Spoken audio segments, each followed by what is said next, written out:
What's their names? Teddy and Cali. Teddy and Cali. Yes. Which is the older and which is the younger? Older, younger. All right. And what's their major problems in life? She barks at every other animal she sees and watches TV. Watches TV, okay. And barks. She knows every commercial that comes on that has an animal in it. And when the doorbell rings or she sees something outside? Yeah, a little excited, and then she excites this one. This one, Teddy, is a little bit more people-oriented, where she's more animal-oriented. All right, that's good. I just wanted to get you a little before video. Sure. And so I'm going to just switch collars quickly. Okay. And then I'm just going to try to get the feel for them. Teddy will... Okay, so I put 2 pieces of rope on the dog. That's it. This isn't magic. This is about adjusting energy. You don't see me talking. I'm relaxed. I'm not tense. And the dogs will respond to this. I'm going to correct bad behavior. A correction is a snap and release of the leash. I'm going to love good behavior. That's the positive reinforcement. That's the positive reinforcement. So this is what we're going to do for the next 11 days. Set boundaries and hopefully get the pet owner on the same page in 11 days from now. Good.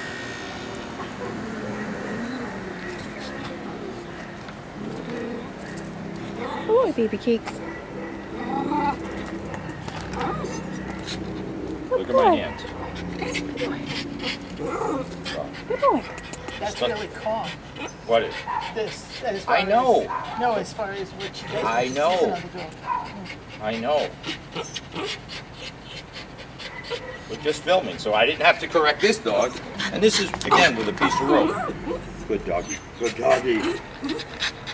All right, so Mike Gould here, Mayor of Houndstown, USA, home to the happiest dogs on earth. Shout out to our friends at Quail Run Kennel. Okay, so here's our boot camp dogs, Cali and Teddy. They're in their den. They're denning animals. So their food and everything is always going to be provided. So here in our world, the only time a dog gets food, whether it's a treat, a piece of cheese, whatever you want to give them, it's given when they go voluntarily into their crate. As you see, for training purposes, there's leashes and collars on the dogs at all times. This way we can manage their behavior. So that's what we're really talking about. We're not really talking about teaching a dog to sit, stay, roll over, or high five. We're trying to manage energy. And as you can see in this room, there's dogs in crates and dens. That's what they are, they're dens. So, and then we are going to expose the dogs to different triggers, right? Cats, here, move this thing along. So this is our Houndstown rack, and we watch to see dogs' reaction to it. So, you know, rather than just letting a bunch of cats loose, go that way, cat. Good. And we watch and see. Does the dog start barking? What do they do in reaction to that? Okay, so now that the cat, bang, I killed the cat for the dog. I put him away for now. So now we have our 2 little dogs here, perfectly quiet. No barking. There's a lot of activity going on here. The doorbell rings. Kind of rings. And the dogs don't react to it. None of our dogs react to it. So that's a learned behavior that they had learned somewhere. But in our world, they haven't learned to go running and barking because we control that behavior. So the next thing we're going to do is it's time for me to take my dogs for a walk. I know they've eaten. Their needs have been taken care of. I want to make sure they don't have to go out. So I'll do 1 dog at a time for now. I open the crate. The dog's not allowed out. We take over the thinking. The dog has a brain similar to an autistic 3-year-old child, meaning it sees things, it takes sound, odors, and movement and forms a picture of what it's supposed to do. I open. So she's kind of been taught, Teddy, not to come out without permission. So I'm going to say, okay, good girl. And then I'm going to love her. And she likes love. She'll get pet from everybody. Good girl. So that's dog number 1. Notice the leash and collars on. Good girl. Now I want to get dog number 2. The trick with all of these things is to slow down your mind and stop doing things that you used to do. Talking to an animal that doesn't talk is a waste of energy, and it's confusing. So it'd be like yelling at a deaf child. If a deaf child don't hear and you're screaming at them, it's frustrating. So here's the natural love. Here's our positive reinforcement. This is positive reinforcement. I'm not using treats for any of this behavior. The only time a dog gets a treat is when it goes into, particularly these dogs. I open this crate. And no, these dogs come from the same family, but they have completely different personalities. And it doesn't matter if it's a Rottweiler. Number one lesson, no tension on this leash. No tension on the leash. It's as simple as that. Here's our second dog. Okay, baby. Needed a little encouragement. When there's tension, and then when they're playing too rough, I correct one. So it's going to be hard when you have multiple dogs. Most people have difficulty with one dog. So if you're sure, I just bit the dog, and Teddy sat by my side. I didn't yell, this dog sat. Look at my energy here. I'm here. So dogs have to adapt to our energy. I can't adapt, I can't talk English. I love good behavior. This is positive reinforcement. I don't care if this sits, stays, I love it. We're going to cut for a minute, and then we're going for a walk.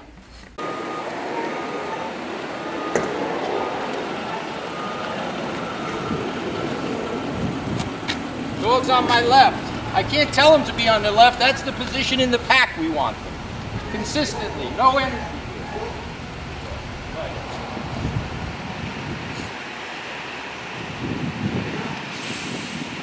He's relaxed.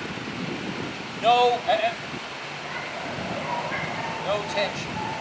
In the middle of the street, this is not a sanitary area. There's buses, there's wind blowing.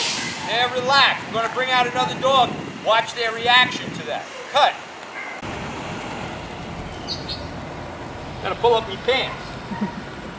Dogs aren't pulling, they're on my left. They turn, I turn, they turn. Cut. Good dog. Here comes a stranger, neighbors with other dogs. Good dog.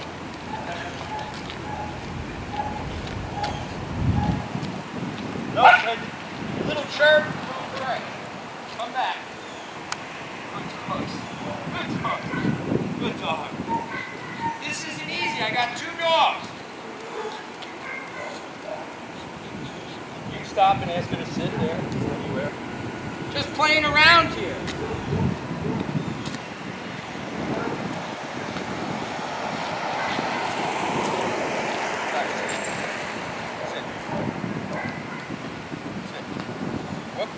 Clicker training. All right, so here we are. Hi, Ashley. This is low energy. It's not screaming and yelling. No tension. The dogs get it. The leash symbolizes anxiety because it's attached to somebody there's a lot of drama. We reduce the drama. These two are avoiding eye contact with this dog.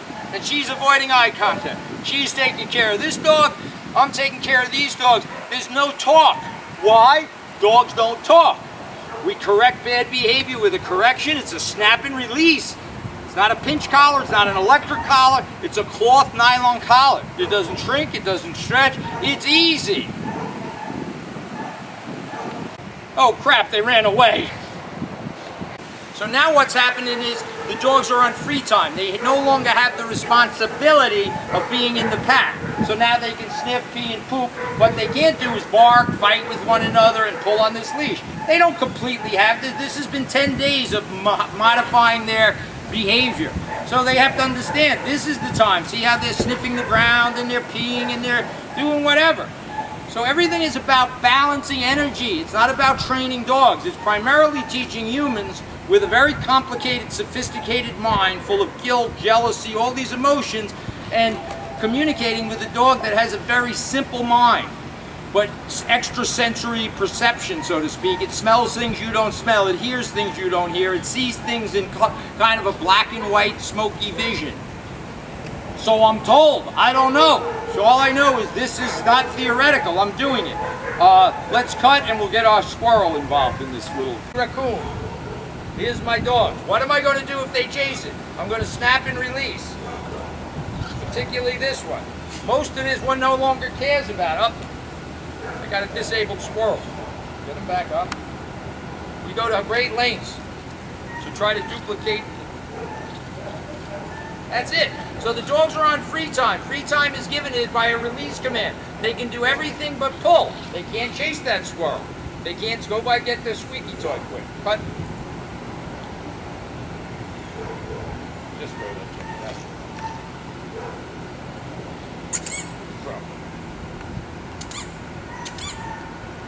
Ready? Okay, you're ready. So what is this? It's not a pink thing. This is a dying animal.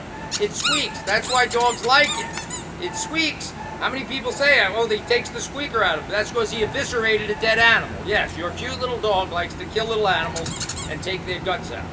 Now they can play, but they can't pull. This is balancing of energy. We're going to cut. We're going to go back inside and show you how going home looks.